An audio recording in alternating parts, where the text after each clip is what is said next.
The OIC has a unique structure among nations and human societies, as it is a religious and political supranational body, bringing together religion, strategy, politics, law, and culture, with all this within a single organizational structure. It is second in size to the United Nations. The OIC member states confirm in their charter their union and solidarity inspired by Islamic values and their aim to reinforce within the national and international arena their shared interests and the promotion of Islamic values. And in fact, we see this united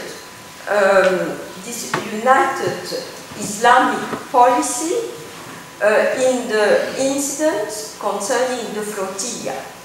It is the OIC which is imposing on the West its policy of condemnation of Israel on the international arena. It imposed the jihadist values and ideology against Israel and against also other states, because jihad is now developing in the whole world and not only against Israel.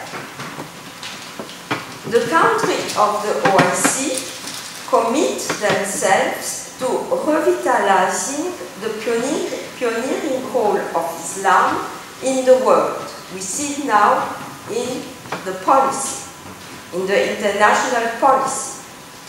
Among its targets, the OIC Charter specifies the propagation, promotion, and preservation of Islamic teachings and values, and the religious unification of the Muslim world by rooting it in the Quran and in the Sunnah.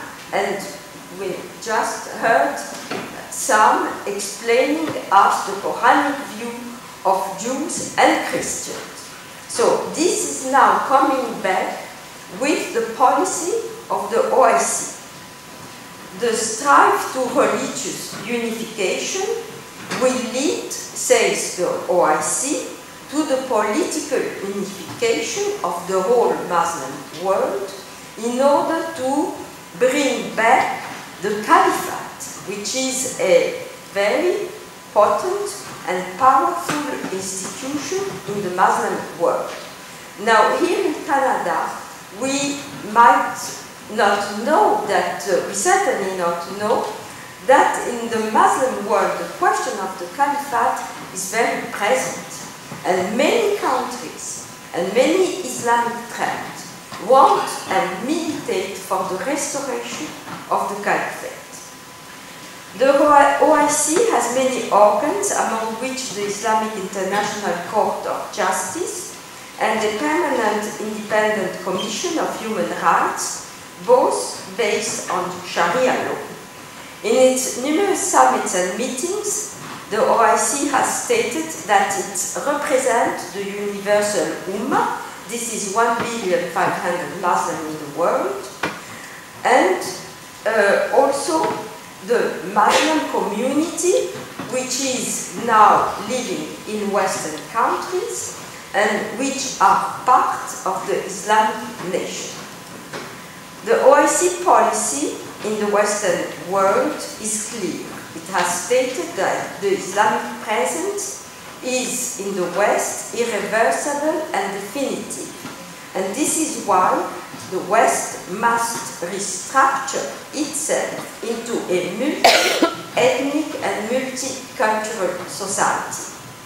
In several of its statements, the OIC declared that Muslim immigrants in the West are part of the universal Ummah, and therefore it is the duty of the OIC to protect them and to safeguard their religious and cultural heritage against any form of discrimination, oppression, or exclusion. strategy for Islamic cultural action outside the Islamic world, this is in the Western world. The OIC explains its policy concerning the Muslim immigrant community in Western countries. It states that Muslims have a shared identity that would be forged in the West through the mandatory knowledge of Arabic, the language of the Islamic faith, and the learning of Islamic history and civilization. This will be provided by the coordination of a vast network spread in all Western countries of Islamic teachers, schools, Islamic institutes, and universities that would spread this Islamic teaching by planning educational, cultural, and social programs. The OIC recognized the incompatibility of Western values and laws with Islamic precepts, and therefore it recommends a series of steps to prevent the integration and Islamization of Muslim immigrants into European culture. It also required the ending of inter-Muslim divisions to facilitate the emergence of a united European Islam within a wider Islam. The creation of a unified Islamic culture in the West will consolidate Muslims' identity with all the Islamic nuances into the Western societies. Immigrant communities would be urged to organize themselves strongly with the Islamic system of values, their life being guided in accordance with its precepts. This framework will create real solidarity between all the Muslim community in the Western world and with the Muslim countries. It will strengthen their institutions, Islamic institutions, and the deep conviction of a community of destiny based on common values as defined by the Quran and the Sunnah, which provide the parameters of good Islamic governance.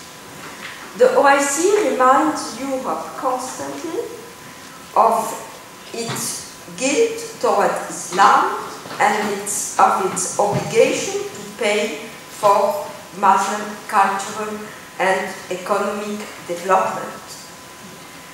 So we live now in a time of renewed jihad and therefore of enforced dimitude. Maybe you don't feel it, but in fact we live under the rules of apostasy, because a Muslim in the West who changed his religion is endangered and might be assassinated. So the Sharia law of apostasy is applied in the West without even us noticing.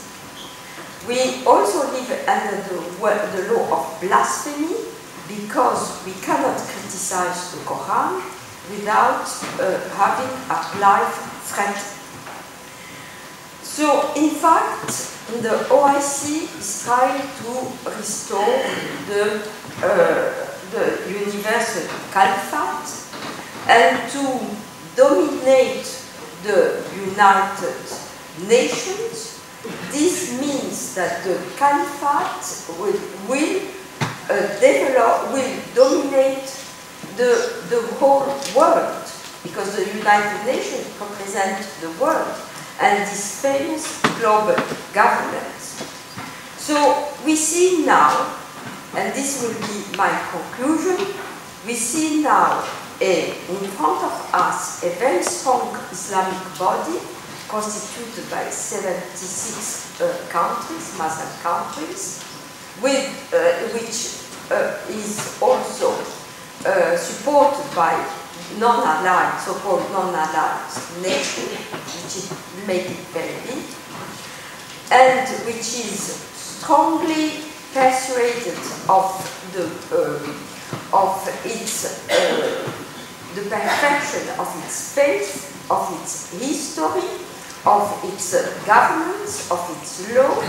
And this body, in front of this body, we have the West, which is nearly destroyed by multiculturalism, which has lost its root, which is its belief in the Judeo-Christian values, and which is incapable and doesn't want also to fight for its own identity and its own freedom.